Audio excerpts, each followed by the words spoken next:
love with Dad. Oh, I've been in love several times before.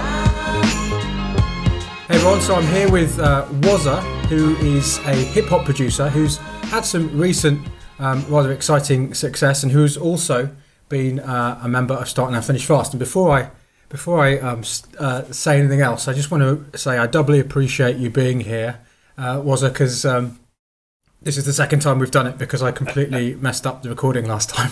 So thanks very much for doing this. No worries, it's a pleasure to do it again. I guess the last week was just an introduction, getting to know each other, and that's now we can do it proper. Excellent. So, first of all, why don't you say what your recent success has been in the last, since you kind of went through the program, and what your success has been, and then we'll go back in time to where you were at before that. Okay, yeah. Well, I started the Start Now Finish Fast course last year in, I think, June, July, possibly. And so I went through all the exercises, and it wasn't till October last year that all these ideas started coming into my head to put together this mixtape, and I called it Love is a Battlefield.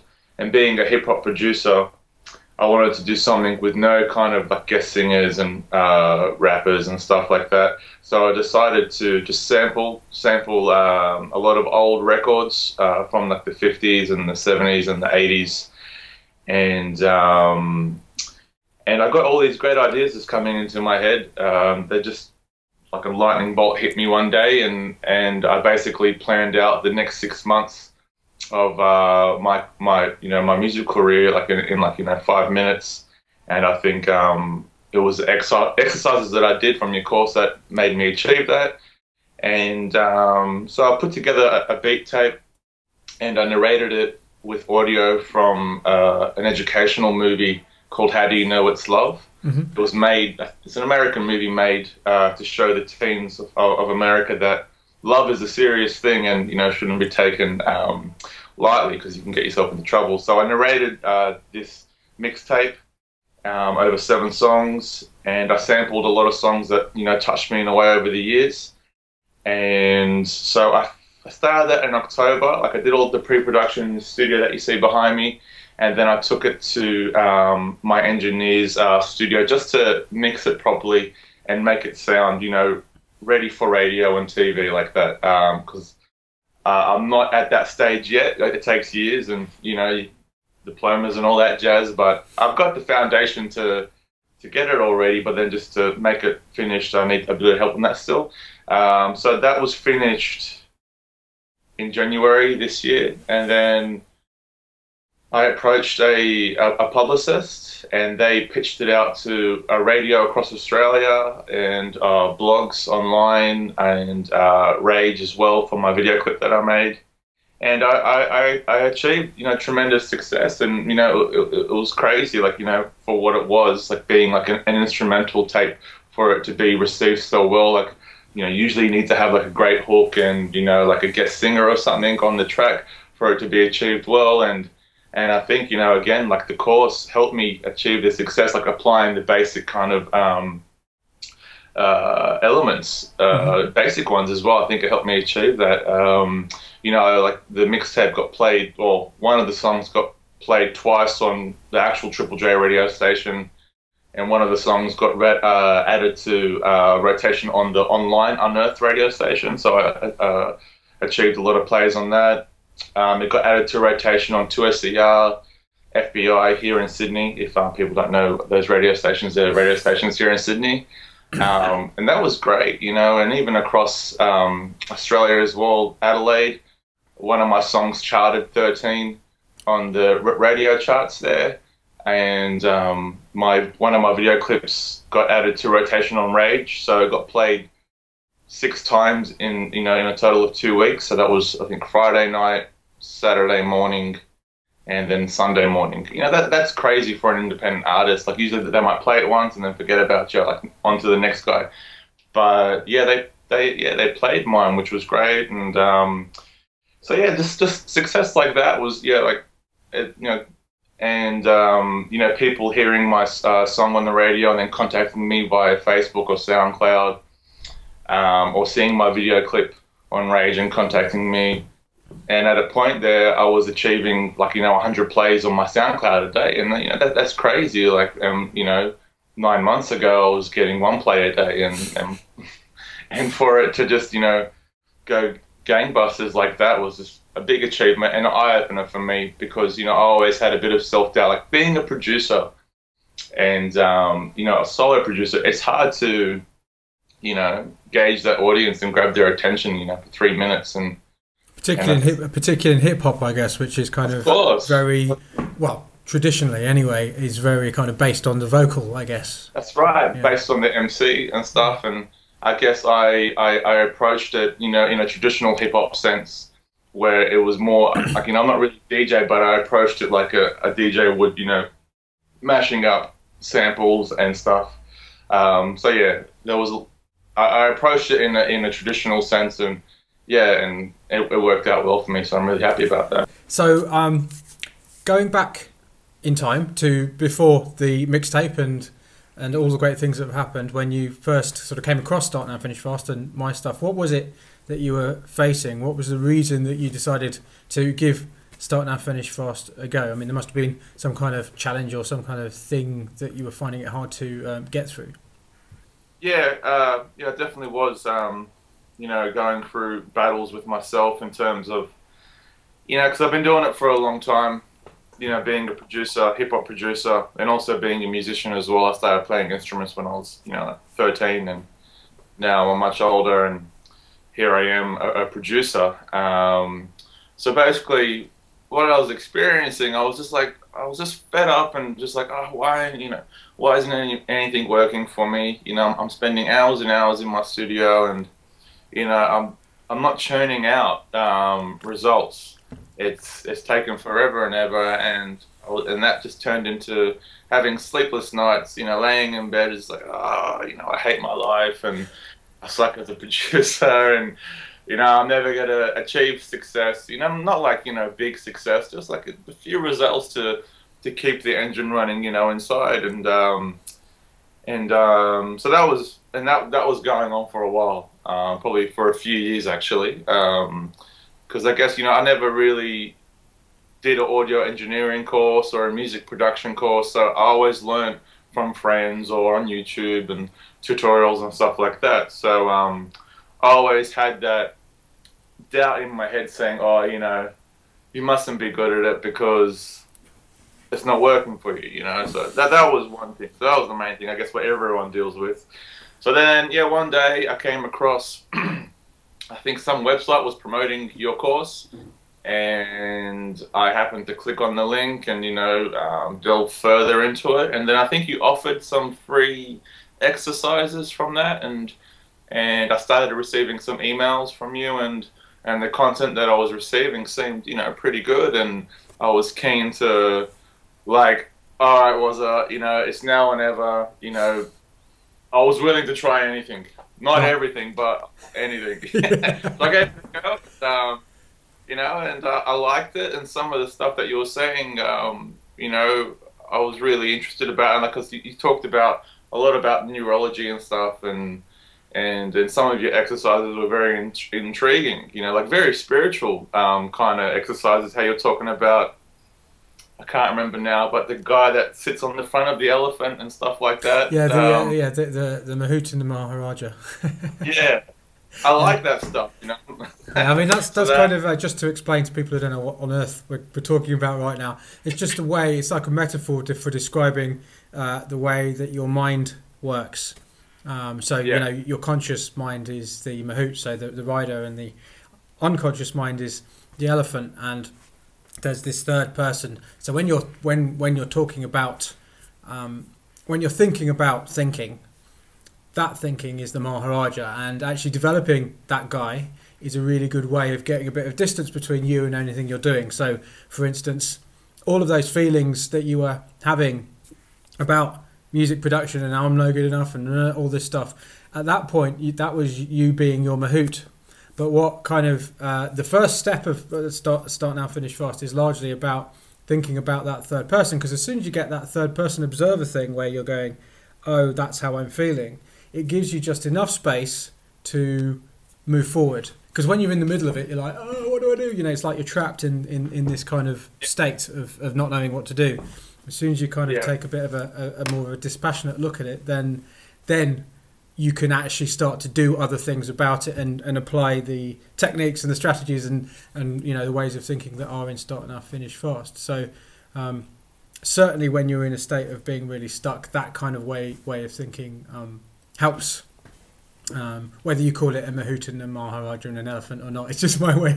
Well, no, it's actually not my way. I got the elephant and the rider from Buddha, so it's certainly not my way of describing it. But the Maharaja is something that I think I kind of came up with. But anyway, I think that was just a great little tool, because being a solo producer and just being by myself for most part of the night or the day, you know, like you're not really talking to anyone except for yourself, and then to have that ability to, you know, step outside and kind of control yourself and say, hey, Waza, shut the fuck up, don't worry about it, you know, just go ahead with it. If it feels right, just do it. Of course, it's not going to sound amazing yet, you know, you work at it, and it's so amazing. Like as well, you even talked about, I think the primitive brain, you know, like you're always worrying, because the primitive brain, like back in the day, was always wondering if a lion was going to come up and attack you, and you know, you just, negativity can just be so overpowering sometimes, and it's just, yeah, I mean, I think you know, we notice and we act on. I mean, there's a reason that news and well, you know, marketers and everything focus on the negative things. If you don't do this, then all these awful things will happen. Or in terms of news, why all the news is so negative is because that's what we notice much more powerfully than anything else, because of the survival instinct. It's what's kept us alive. It's why human beings are kind of all over, you know, propagating themselves all over the planet. And so, as you know, as a result, we tend to notice that those kinds of negative thoughts are much more powerful in many ways than the positive ones. So you kind of got to do something about it. You've got to kind of take control of those negative thoughts and not let them sort of, you know, wash all over you. I mean, because everyone has them. Absolutely. Yeah. Well, one way I beat those thoughts was exercising. You know, like either going for a long walk or, you know, jogging and doing sit-ups and push-ups before, you know, I went into the studio. So that helped. It just relaxed my brain a bit, and you know, and that, I think exercise helped a lot. And what have you? So you did that mixtape, but how many tracks have you kind of? What is your sort of rate for finishing music now? Now, yeah, really fast, like to the point where it's obsessive. I was talking to you about it last week, being obsessed with writing songs, and so I think since October last year, including the mixtape, I think I've started and finished 34 tracks, and 7 out of those tracks were mixed and mastered with my engineer Dean Belcastro. But the other ones are mixed and mastered myself, just for live purposes, and starting, you know, my next release.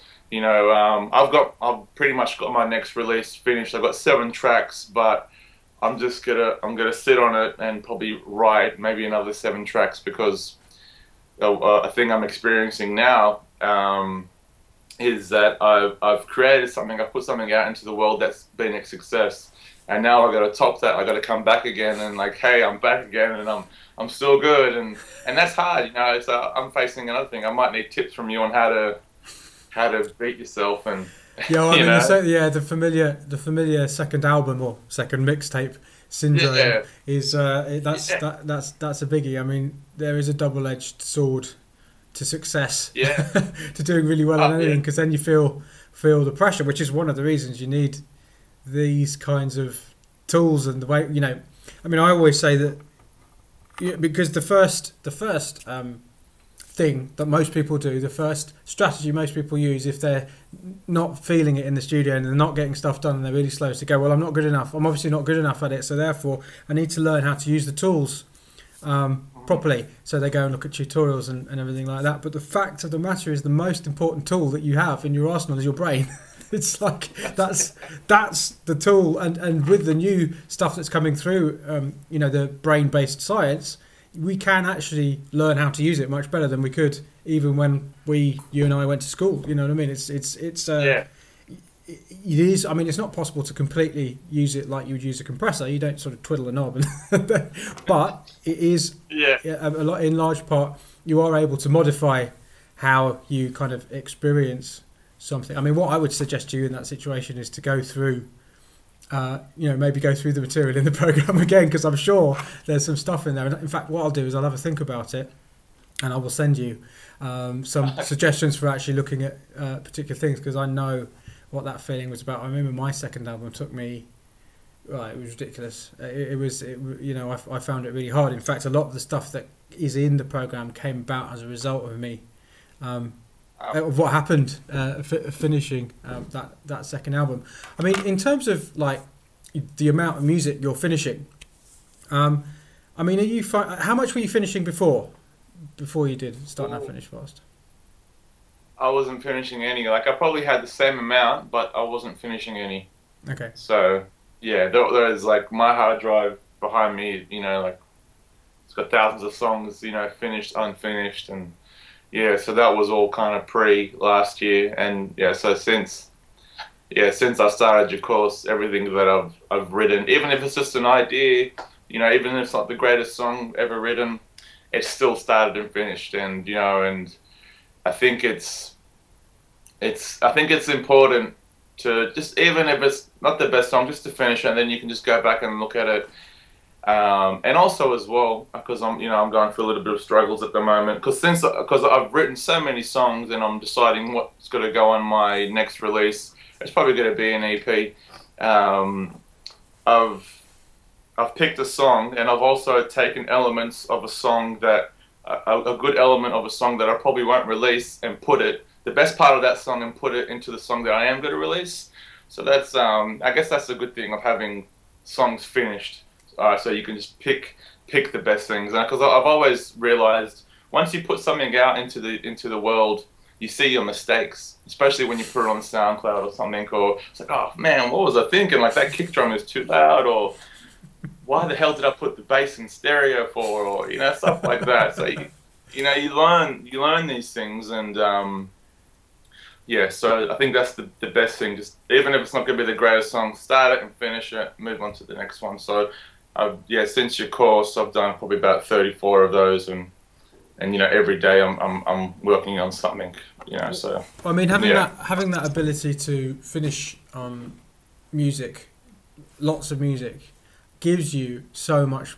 I mean, it gives you something to work with almost. I mean, not only are you growing and developing and getting better as a producer much faster, but you've got the raw material, got assets. It's like you're kind of building a bank of assets which you can use in whatever way you want. But until you actually finish that stuff, even if those assets are just ideas which you can use and improve or whatever else, or even if you never show them to the world, they're still an asset. It's still an asset. But until you say it's finished, they're nothing. They're just a dream. They're an idea. They're it's that graveyard hard drive that we're. That's right. Yeah. Well, that's it. Well, even though I'm in the process of working on my next release, at the shows I've been doing a few shows lately, which has contributed from your course. Being a producer, doing a solo show of just beats wasn't really heard of, a few years ago. You got to thank dudes like Flume and Flying Lotus. They've really paved the way for people like me to get out of my bedroom or my studio and show beats to the people. So even though I'm still scratching my head about my next release, I'm still playing these beats live. I did 2 shows last week, and I played like about 45 minutes worth of original beats, and they banged. Like people were dancing and stuff, and so they're still good. I guess I'm searching for some more success, more not so much commercial friendly, just because in today's market, everyone is a producer, everyone's an MC, everyone's a singer, you know, everyone's posting something on Facebook, YouTube. So everything is just completely jammed with everyone doing stuff. So you gotta like really think about what you're gonna release so you can just outshine people. You know, like I'm not saying I'm the best beat maker, but you know, you gotta make your mark in today's market when everyone just wants to be a rapper and stuff. So so in the meantime, I guess I'm road testing these beats as well when I play live. You know, a lot of them are great. I do love them. You know, I won't throw them away, these 34 that I have. You know, who knows, maybe 5 years down the line, you know, the world will be ready for this beat. You know, you got to see it like that, you know. Like, you know, I've got a story about that, actually. I'll get to that later. So, like, you know, it's all about timing, and you got to strike, you know, especially in Australia, like everyone, as I said, you know, talking about other things in your course as well, like, you know, Facebook and YouTube and Instagram. There are all these distractions, and I guess people see, you know, everyone doing, you know, amazing things, and then everyone wants, oh, that guy's, you know, just did a, you know, sellout show, so I'm a rapper and I'll just post up a video of a beat playing on my laptop and I'll rap over it, you know. So like everyone wants to be out there for the limelight, and I guess it makes it harder for me for when I want to strike. You know, it's just like 100 barbers open up on a street and just say the 99th barber, he's the dopest barber on the street. But by the time the people get to the 99th barber, they've probably had enough. They haven't got any hair left, like me. They think they got a good haircut from the 10th barber, but they you know, they could have got a dope one from the 99th one, and I'm probably the 99th one, you know, on the street.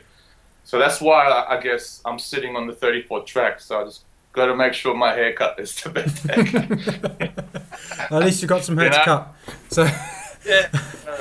So yeah, I mean, I think it's all about positioning yourself. I mean, you know what you're talking about, I guess, is about doing something that is it's kind of surfing that fine line between doing something that is recognizable as being something which fits with other stuff, at the same time as positioning yourself differently from that stuff so that it's kind of perceived as having a higher value. I mean, that's about kind of creating that original and distinctive sound. But the thing is, as you kind of alluded to there, the only way you can do that is by producing and finishing a lot of music, because what it's about is about taking all of these various influences that you have and ideas and inspiration and everything like that, and putting it into your music and kind of synthesizing it, not in terms of a synthesizer, but you know, and using all of those influences to create something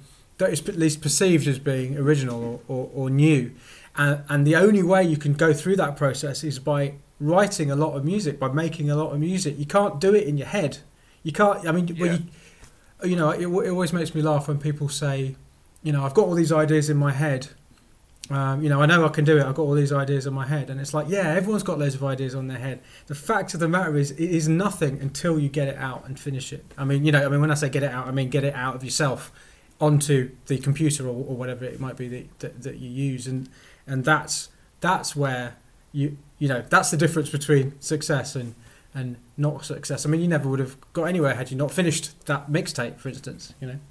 Well, that's right. Like, you know, I wouldn't have, you know, put myself on the map if it wasn't for that. And now I have the ability to hear something in my head, and 9 times out of 10, I can achieve it on my computer now. Like, it works. Like, it's just like, wow, like, I can't believe that idea actually worked when I thought about it and I put it into action, and it worked. Like, I was working on, when we were talking about last week, I think how I was telling you, I had a gig on Thursday and I wrote a song on Monday because I wanted to play it on Thursday.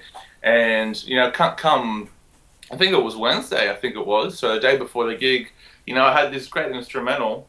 And then all of a sudden, the Marvin Gaye song, you know, What's Going On, came into my head. And I'm thinking, I just sang, what's going on? And I go, hey, I should sample that vocal and, you know, have it for the chorus and tap it out in the chorus, because when I play live, I use the Launchpad. Yeah. So, yeah, so I had the idea of sampling his vocal in my head. And, you know, I told my wife about it. I go, I might sample that Marvin Gaye song. And she looked at me funny because, you know, like, when you, and another thing as well, when you talk to someone who isn't musical about music, they don't know. You know, you think they understand, but they don't. Anyway, so I'll tell her I was going to do it. And then I did it, and it ended up fitting really well. And I was like, wow, like, you know, like, and like that idea just dropped into my brain, and, or, you know, and then I did it, and it worked. And then, you know, a few hours later, I go back to my wife, I go, hey, I did it. You know, it sounds good. And she goes, okay. And she goes, you should get a girl singer instead. It's like, such a cliche thing to say about music, get a girl singer. But, you know, she doesn't really understand music that much. But that's her key to success. Get a girl singer on it and you'll be a success. There you go. But anyway, yeah. But that's the thing. At where I'm at now, 9 times out of 10, if an idea pops into my head, it's going to work, which is great. I'm happy about that. Yeah, I mean, that's a weird thing. When you start to get into the habit of being prolific, finishing lots of music, you are almost putting yourself in a position where it's like the muse, you know, the inspiration is going to strike, but you need to be available. You know, do you mean the door needs to be open? You need to be in your office, so to speak, and the door needs to be open, and you need to be there, ready for when it does strike. It's like that is the thing about when you start to get into the habit of finishing music, even when some of it is absolutely crap. The inspiration will start to strike more regularly. It's almost like the universe is checking to see that you are, you know, that you're serious about this. By, you know, are you actually putting the time in? Are you going in there every single day? Are you going to be there? Am I going to be wasting my time in sending this inspiration to you? Because you ain't going to be there. You're going to be sitting there watching the TV or playing a video game or whatever it might be.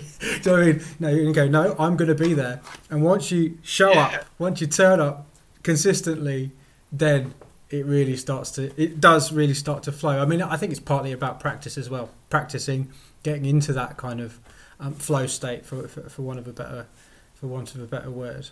I mean, it really is amazing when you get those moments of, or those, you know, that state where it just everything just comes out and everything seems to work. It's one of the best feelings in the world, as far as I remember. I know, I love it, and I don't want it to stop. It's like, all right, I got this gem in my head, and I go, well, you know, like, hopefully I'll get another one soon. And it's funny, I haven't felt this alive about music since I was a teenager, you know, playing in bands and, you know, awesome. You know, playing in my parents' basement garage, you know, like, now, like, you know, I thought I'd lost that feeling, you know, for good, and now it's back again, like, and I'm excited about life now, and it's you know, it's just great to be alive, and, you know, like, I'm an artist, and I want to create, and you know, like, I'm drawing inspiration from everywhere, and you know, because I guess I'm positive about it, I'm getting benefits out of it, and I'm in a such great time and place right now. Excellent. So I mean, you're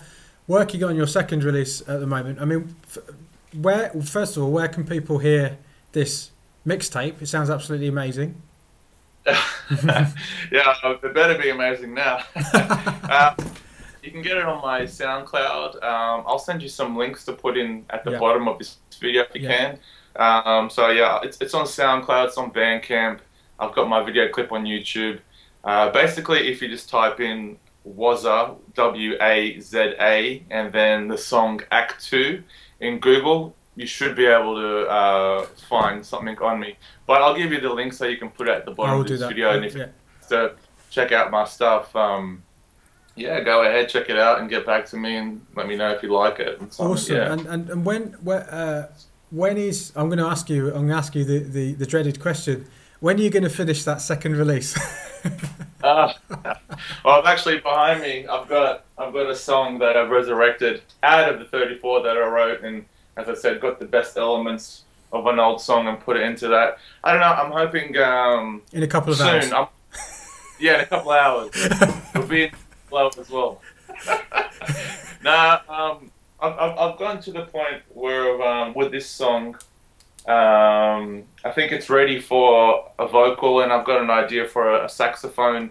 So another thing as well, like, my mixtape was very heavily sample based, and I don't really want to do it this time around. I'm definitely going to sample because it's a part of, you know, being a hip hop producer. But I want to play because I know how to play a lot of instruments. So basically what the next release is going to be is basically sampling myself playing instruments and then cutting it up like I would like a record. So hopefully soon. I've got a singer coming on the 12th of June to lay down some ideas. I've got to contact a saxophone player that I know to put a sax on this track, and so hopefully soon I might do it like, you know, the old traditional way, which a lot of people are doing now. Like they release a single, they build up a lot of PR around it, and then they eventually release the album. It's kind of like back in the day, like old rock and roll artists and you know, R&B artists. Like they just release a little single, and then, you know,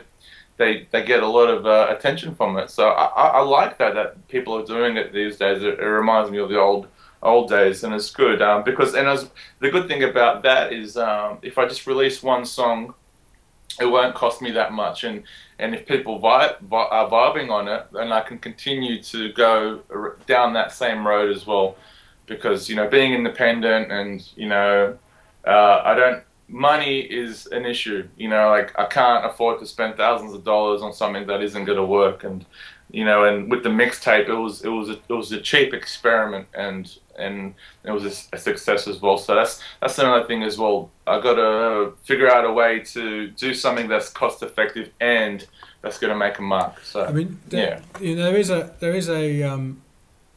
is often a benefit to working out what it was you did that worked, and in some way doing the same thing again. You know, I mean, I'm not saying you should do exactly the same thing again, but I'm just saying, you know, you, as you said, it was a cheap experiment that worked. So, you know, actually looking back at what it was that you did and go, well, what worked? What could I do better? And then using that as the raw material. And this is the same as true in music as well, as you know. Is, you know, that's the great thing about finishing tracks. Another great thing about finishing tracks, you finish something and then you're like, okay, so what worked? What could I do better? And then you use that raw material to do your next one. And the same is true of promotion as well. Because obviously what you did, I mean, you got on all these radio stations, you're getting booked for gigs, you know, all the rest of it. So something worked. So, because often there's a temptation when you do something is to just completely change it up and go, oh, I'm going to do something different this time. And I'm not saying you shouldn't do certain things differently, but there's a core thing that you did that worked. And I mean, you will find if you look at a lot of the greatest artists, they found a formula, and this is not only true of promotion but also in their music, and they just did it again, and then they did it again, and then they did it again, and then they did it again, and that is, you know, I mean, it sounds kind of, you know, sounds like it could get quite boring and everything, but you know what I mean. If it's if it ain't broke, don't fix it. If you know. And I think that's what I started doing after the mixtape with these 34 tracks. Was I did kind of go down a different road, and it's like, and then there was a voice in the back of my head saying, you know, you know, people like that mixtape, you know, like, why don't you just kind of keep doing that, you know? And also it's not easily done as well. Like, okay, it's hard to recreate something that was great, you know, like you can't say, all right, I'm gonna do that again. But it just, sometimes it won't come, you know, like 34 tracks later, I'm still searching, but I've still got that mindset. But, you know, it's a challenge, but, you know, that's, I guess, everything's a challenge in life. Nothing comes easy.